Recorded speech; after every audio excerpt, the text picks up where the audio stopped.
short, medium, long form content, live videos, you run ads, just talking about the tech part of business, right? You are explaining to people the tech part, generating leads, converting leads, capturing people's email address onto an opt-in form. That email address will go onto an email list whereby you have an email list sequence whereby that can send out every hour, every day, one message formula. So you are building deeper bond, deeper connection with your audience, with your community, and you are just tech savvy.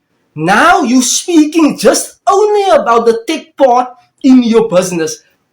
That means you have narrowed down your niche market, your niche, your brand to you are now the expert in this one thing.